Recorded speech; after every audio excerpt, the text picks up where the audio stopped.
उदयपुर गांव में एक परिवार रहता था। परिवार बहुत संपन्न नहीं था। परिवार में पति, पत्नी और उनकी एक बेटी नेहा थी। नेहा पढ़ाई में बहुत तेज थी और यह देखकर उसके माता-पिता बहुत खुश हो गए थे और उसे हर चीज देने की कोशिश करते थे जिससे उसकी पढ़ाई अच्छे से हो।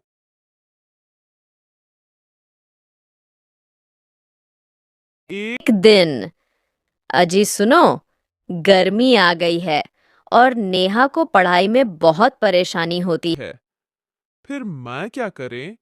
कूलर तो मैं नहीं ला पाऊंगा। मेरे पास तो इतने पैसे नहीं हैं। फिर क्या करें?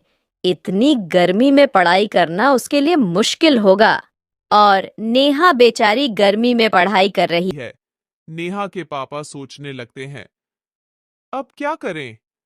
नेहा की मम्मी बोली। आप एक काम करिए, अभी पंखा ले आइए जिससे उसको आराम हो। नेहा के पापा बोले, हाँ, ये ठीक है। इससे उसे पढ़ाई करने में तकलीफ नहीं होगी। अब थोड़ी देर में नेहा स्कूल से घर आती है। जैसे ही उसे ठंडी हवा लगती है और वो अपने सामने देखती है, खुश हो जाती है। नेहा बोली, मम्मी मम्मी, हाँ बेटा, ये पंखा। अरे बेटा, गर्मी बहुत होने लगी है ना, इसीलिए तुम्हारे पापा लेकर आए हैं ये पंखा। नेहा समझ जाती है कि ये पंखा उसके लिए लेकर आए हैं, लेकिन वह कुछ नहीं कहती और सोचती है, अब मुझे और मन लगाकर पढ़ाई करनी है, जिससे मैं अपने माता-पिता को बहुत अच्छे से रखूं। नेहा बोली, मम्मी भूख लगी है। हाँ बेटा, खाना तैयार है, आ जाओ। नेहा की माँ और पापा साथ में बैठकर खाना खाते हैं और नेहा पढ़ने चली जाती है और उसको देखकर मम्मी पापा बहुत खुश होते हैं। नेहा की माँ बोली, अजी ये पंखा तो बहुत महंगा होगा। है तो महंगा, लेकिन हमें ये बहुत सस्ता मिला। वो कैसे? ये एक कबाड़ी वाला बेच रहा था, तो मैंने देखा और मैं खरीद लाया। अच्छा, ये तो बहुत अच्छा हुआ और ये हवा भी बहुत अच्छी दे रहा है। हाँ, ये तो है। अब शाम हो जाती है। नेहा थोड़ी देर खेलने भी जाती है, तो शाम को वह खेलकर घर आती है। तभी अरे नेहा, ये चोट कैसे लगी? अरे मम्मी, थोड़ी सी चोट है। खेलते खेलते गिर गई तो ये चोट लग गई। तभी नेहा की माँ बोली, रुको, मैं अभी पंखा चलाती हूँ और दवा लगाती हूँ चोट पर। जैसे ही पंखा चालू करके मम्मी दवा लेने जाती है, नेहा कहती है, मम्मी मेरी चोट कहाँ गई? ये तो गायब हो गई।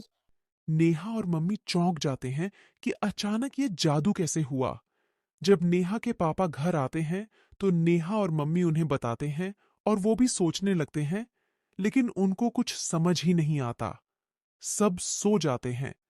अचानक रात को एक आवाज आती है, हवा आ रही है ना? हवा आ रही है ना? ये आवाज सुनकर सबकी नींद खुल जाती है। आवाज बहुत डरावनी होती है। नेहा बोली, मम्मी, ये किसकी आवाज थी? बेटा, शायद बाहर से ये आवाज आई। तुम सो जाओ में, और पापा है ना तुम्हारे पास। नेहा सो जाती है, लेकिन मम्मी पापा पूरी रात जागते रहते हैं। उनको कुछ समझ नहीं आता क्या हो रहा है। अगले दिन, आज आप गए नहीं काम पर? हाँ, आज थकान हो रही है और मुझे नींद भी आ रही है। कल रात नींद नहीं हुई। जैसे ही पापा सोते हैं, उनके कानों में फिर से वही आवाज आने लगती है, हवा आ रही है ना? पापा चौंक कर उठते हैं। सुनो, तुमको आवाज आई क्या? नहीं। लेकिन जैसे ही मम्मी की नजर पंखे पर पड़ जाती है, तो मम्मी बहुत तेज चिल्लाती है।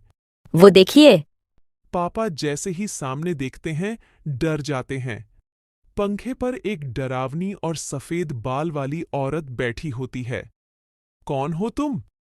हवा आ रही है ना? ही और चुड़ैल गायब हो जाती है।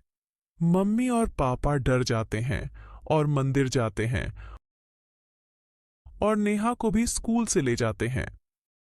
को सारी बात बताते हैं। चलिए, मैं एक बार आपके घर जाकर देखता हूं। तांत्रिक नेहा के घर आते हैं, सब देखते हैं और नेहा के पापा पूछे, क्या हुआ बाबा जी? ये अब यहां से नहीं जाएगी, यहीं रहेगी। पापा बोले, लेकिन ऐसा क्यों? कई सालों पहले यह इसका घर था और इसके पति ने पंखे की हवा न आने पर गुस्से में अपनी पत्नी को इसी पंखे से लटका दिया था। अब वह चूदेल बन गई है, लेकिन ये तुमको नुकसान नहीं पहुंचाएगी। इसको मुक्ति नहीं मिल सकती, सो साल बाद ही इसे मुक्ति मिलेगी। आप चिंता न करें, ये आपको नुकसान नहीं देगी। तांत्रिक बाबा जी चले जाते हैं और नेहा मम्मी और पापा घर के अंदर आ जाते हैं।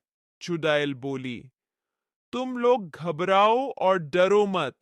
मैं तुमको बहुत हवा दूंगी, बिल्कुल गर्मी नहीं लगेगी।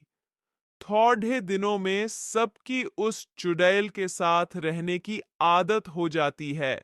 हम कभी-कभी सस्ती चीजों या फ्री की चीजों के कारण बहुत कुछ गलत भुगतना, लेकिन यहाँ चुड़ैल अच्छी थी, तो सोहन का परिवार सुरक्षित रहा।